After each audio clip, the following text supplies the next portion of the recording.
পূর্বে মেদিনীপুর অঞ্চলে বৈষ্ণবতন্ত্রের গুরুপ্রসাদী প্রথা প্রচলিত ছিল। নতুন বিবাহ হলে গুরু সেবা না করে স্বামী সহবাস করার অনুমতি ছিল না। বেতালপুরের রামেশ্বর চক্রবর্তী পাড়াগাঁ অঞ্চলে একজন বিশিষ্ট লোক। সুবর্ণরেখা নদীর ধারে 5 বিঘা আওলাদ ঘেরা ভদ্রাসন বাড়ি, সকল ঘরবাড়ি পাকা, কেবল চণ্ডী মণ্ডপ ও দেউড়ির সামনের বৈঠকখানা উলু দিয়ে ছাওয়া। বাড়ির সামনে 2টি শিবের মন্দির, একটি শান বাঁধানো পুষ্করিণী, তাতে মাছও বিলক্ষণ ছিল। ক্রিয়াকর্মে চক্রবর্তীকে মাছের জন্য ভাবতে হতো না। এ সওয়ায় 200 বিঘা ব্রহ্মোত্তর জমি, চাষের জন্য 5খানা লাঙল, 5 জন রাখাল চাকর, 5 জোড়া বলদ নিয়ত নিযুক্ত ছিল। চক্রবর্তীর উঠোনে 2টি বড় বড় ধানের মড়াই ছিল। গ্রামস্থ ভদ্রলোক মাত্রেই চক্রবর্তীকে বিলক্ষণ মান্য করতেন ও তার চণ্ডী মণ্ডপে এসে পাশা খেলতেন। চক্রবর্তীর ছেলেপুলে কিছুই ছিল না, কেবল এক কন্যা মাত্র। শহরের ব্রক ভানু চাটুর্যের ছেলে হরহরি চাটুর্যের সঙ্গে তার বিয়ে হয়। বিয়ের সময় বরকনের বয়স 10-15 বছরের বেশি ছিল না।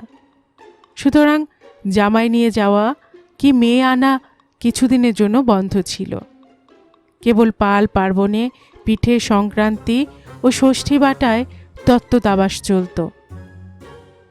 ক্রমে হরহরিবাবু কলেজ ছাড়লেন। এদিকে বয়সও 20-21 হল। সুতরাং চক্রবর্তী জামাই নিয়ে যাবার জন্য স্বয়ং শহরে এসে ব্রক ভানুবাবুর সঙ্গে সাক্ষাৎ করলেন।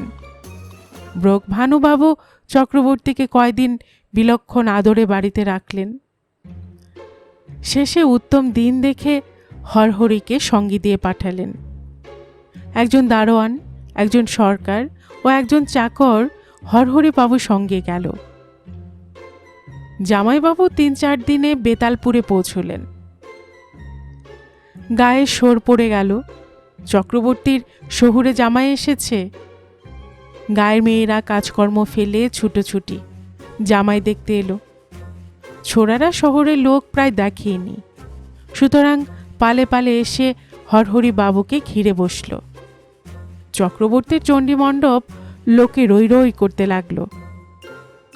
একদিকে আশপাশ থেকে মেয়েরা উকি মারছে, একপাশে কতগুলো গড়িমওয়ালা ছেলে ন্যাংটা দাঁড়িয়ে রয়েছে। উঠোনে বাজে লোক ধরে না। শেষে জামাইবাবুকে জলযোগ করাবার জন্য বাড়ির ভেতর নিয়ে যাওয়া হলো।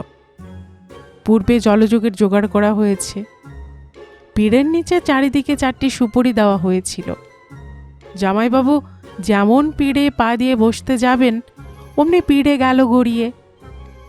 জামাইবাবু ধূপ করে পড়ে গেলেন। শালি শালাজ মহলে হাসির গড়রা পড়ল। জলযোগের সকল জিনিসগুলোই ঠাট্টা পোড়া।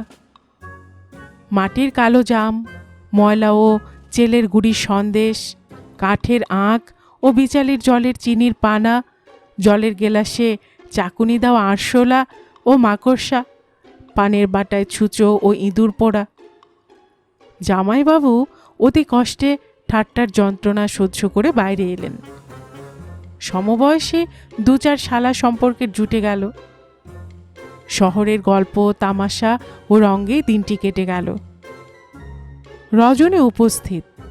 সন্ধে হয়ে গিয়েছে। রাখালেরা বাঁশি বাজাতে বাজাতে গরুর পাল নিয়ে ঘরে ফিরে যাচ্ছে। একটি পরমা সুন্দরী স্ত্রীলোক কলসি কাঁকে করে নদীতে জল নিতে আসছে। লম্পট শিরোমণি কুমুদ রঞ্জন যেন তাদের দেখবার জন্যই বাঁশ ঝাড়ে ও তাল গাছের পাশ থেকে উঁকি মারছেন। ঝিঝি পোকা ও উই চিংড়িরা প্রাণপণে ডাকছে। ভাম, খটাস ও ভোদরেরা ভাঙা শিবের মন্দির ও পোড়ো বাড়িতে ঘুরে বেড়াচ্ছে। চামচিকে ও বাদুড়েরা খাবার চেষ্টায় বেরিয়েছে। এমন সময় একদল শিয়াল ডেকে উঠল। 1 প্রহর রাত্রি হয়ে গেল। ছেলেরা জামাইবাবুকে বাড়ির ভেতর নিয়ে গেল। পুনরায় নানা রকম ঠাট্টার পরে জামাইবাবু নির্দিষ্ট ঘরে শুতে গেলেন।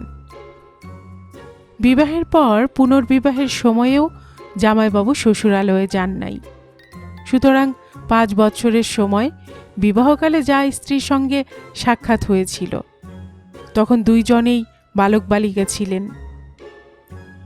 সুতরাং হরহরিবাবুর নিদ্রা হবার বিষয় কি? আজ স্ত্রীর সঙ্গে প্রথম সাক্ষাৎ হবে। স্ত্রী মান করে থাকলে তিনি কলেজি এডুকেশন ও ব্রহ্মজ্ঞান মাথায় তুলে পায়ে ধরে মান ভাঙবেন এবং এরপর যাতে স্ত্রী লেখাপড়া শেখেন ও চির হৃদয় তোষিকা হন, তার বিশেষ তদবির করতে থাকবেন। বাঙালির স্ত্রীরা কি দ্বিতীয় মিস স্টো, মিস টমসন ও মিসেস বরকরলি ও লেভি বলুয়ার লিটন হতে পারে না?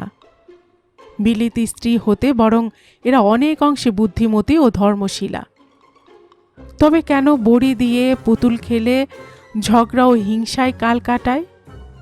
সীতা, সাবিত্রী, সতী, সত্যভামা, শকুন্তলা, কৃষ্ণাও তো এক খনির মণি।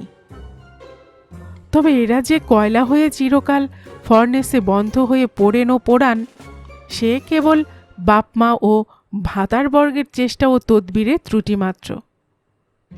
বাঙালি সমাজের এমনি এক চমৎকার রহস্য যে প্রায় কোনো বংশেই স্ত্রী পুরুষ উভয়ে কৃতবিদ্য দেখা যায় না। বিদ্যাসাগরের স্ত্রীর হয়তো বর্ণ পরিচয় হয় নাই। গঙ্গা জলের ছড়া সাফরিদের মাদুরি নিয়ে ব্যতিব্যস্ত। এ ভিন্ন জামাইবাবুর মনে নানা রকম খেয়াল উঠল।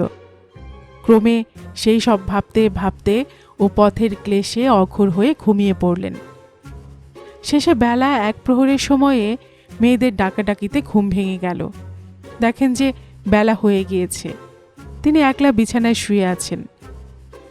এদিকে চক্রবর্তীর বাড়ির গিন্নিরা বলাবলি করতে লাগলেন যে, তাই তো গা, জামাই এসেছেন, মেয়েও সেটের কোলে বছর 15 হলো, এখন প্রভুকে খবর দেওয়া আবশ্যক। সুতরাং চক্রবর্তী পাজি দেখে উত্তম দিন স্থির করে প্রভুর বাড়ি খবর দিল। প্রভু তুড়ি, খুন্তি ও খোল নিয়ে উপস্থিত হলেন। গুরুপ্রসাদের আয়োজন হতে লাগল। হরহরিবাবু প্রকৃত রহস্য কিছুমাত্র জানতেন না। গোসাই দল বল নিয়ে উপস্থিত। বাড়ির সকলে শস্যব্যস্ত। স্ত্রী নতুন কাপড় ও সর্বালঙ্কারে ভূষিত হয়ে বেড়াচ্ছে। সুতরাং তিনি এতে নিতান্ত সন্দিগ্ধ হয়ে একজন ছেলেকে জিজ্ঞাসা করলেন, ওহে, আজ বাড়িতে কিসের ধুম? ছোকরা বললে, জামাইবাবু, তা জানো না, আজ আমাদের গুরুপ্রসাদে হবে। আমাদের গুরুপ্রসাদে হবে শুনে হরহরিবাবু একেবারে তেলে বেগুনে জ্বলে গেলেন। ও কি প্রকারে কুৎসিত গুরুপ্রসাদে হতে স্ত্রী পরিত্রাণ পান, তারই তদবিরে ব্যস্ত রইলেন। কর্তব্য কর্মের অনুষ্ঠান করতে সাধুরা কোনো বাধাই মানেন না বলেই যেন দিনমণি কমলিনীর মনোব্যথায় উপেক্ষা করে অস্ত গেলেন। সন্ধ্যাবধূ শাঁখ ঘণ্টা ও ঝিঝি পোকার মঙ্গল শব্দের সঙ্গে স্বামীর অপেক্ষা করতে লাগলেন। প্রিয় সখী প্রদোষ দ্যুতিপদে প্রতিষ্ঠিত হয়ে নিশানাথকে সংবাদ দিতে গেলেন। নববধূর বাসরে আমোদ করবার জন্য তারা দল একে একে উদয় হলেন। কুমুদিনী স্বচ্ছ সরোবরে ফুটলেন। হৃদয় রঞ্জনকে পরকীয় রসাস্বাদনে গমনোদ্যত দেখেও তার মনে কিছুমাত্র বিরাগ হয় নাই, কারণ চন্দ্রের সহস্র কুমুদিনী আছে, কিন্তু কুমুদিনীর তিনি একমাত্র অনন্য গতি। এদিকে নিশানাথ উদয় হলেন। শিয়ালেরা যেন স্তব পাঠ করতে লাগলো। ফুল গাছেরা ফুলদল উপহার দিতে লাগলো। দেখে আহ্লাদে প্রকৃতি সত্য হাসতে লাগলেন। চক্রবর্তী বাড়ির ভেতর বড় ধুম। গোস্বামী বরের মতো শয্যা করে জামাইবাবুর শোবার ঘরে গিয়ে শুলেন। হরহরিবাবুর স্ত্রী নানা অলঙ্কার পরে ঘরে ঢুকলেন। মেয়েরা ঘরের কপাট ঠেলে দিয়ে ফাঁক থেকে আড়ি পেতে উকি মারতে লাগলো। হরহরিবাবু ছোড়ার কাছে শুনে এক গাছি রুল নিয়ে গোস্বামীর ঘরে শোবার পূর্বেই খাটের নিচে লুকিয়েছিলেন। এক্ষণে দেখলেন যে স্ত্রী ঘরে ঢুকে গোস্বামীকে একটি প্রণাম করে জড়সড়ো হয়ে দাঁড়িয়ে কাঁদতে লাগলো। প্রভু খাট থেকে উঠে স্ত্রীর হাত ধরে অনেক বুঝিয়ে শেষে বিছানায় নিয়ে গেলেন। কন্যাটি কি কবে? বংশ পরম্পরা অনুগত ধর্মের অন্যথা করলে মহাপাপ, এটি চিত্তগত আছে। সুতরাং আর কোনো আপত্তি করল না। সুরসুর করে প্রভুর বিছানায় গিয়ে শুল। প্রভু কন্যার গায়ে হাত দিয়ে বললেন, বলো, আমি রাধা, তুমি শ্যাম। কন্যাটিও অনুমতি মতো আমি রাধা, তুমি শ্যাম 3 বার বলেছে। এমন সময় হরহরিবাবু আর থাকতে পারলেন না। খাটের নিচে থেকে বেরিয়ে এসে এই কাঁধে বাড়ি বলরাম বলে রুল সই করতে লাগলেন। ঘরের বাইরে নাড়া বষ্টমেরা খোল কত্তাল নিয়েছিল। গোস্বামী রুল সইয়ের চিৎকারে তারা হরিবোল ভেবে দেদার খোল বাজাতে লাগলো।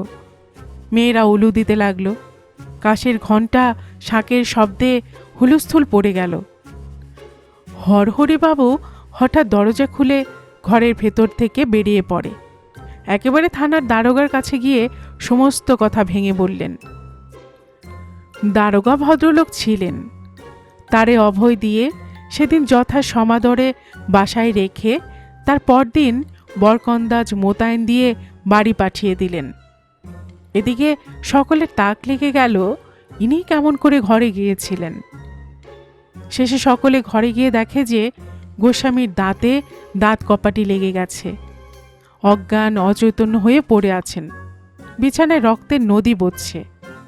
সেই অবধি গুরুপ্রসাদে উঠে গেল। লোকের চৈতন্য হলো। প্রভুরাও ভয় পেলেন। গল্পকুটুম চ্যানেলে এতক্ষণ আপনারা শুনছিলেন কালীপ্রসন্ন সিংহের লেখা একটি গল্প, তুমি রাধা, আমি শ্যাম। আর এতক্ষণ গল্প পড়ে শোনাচ্ছিলাম আমি রোমানা নূপুর।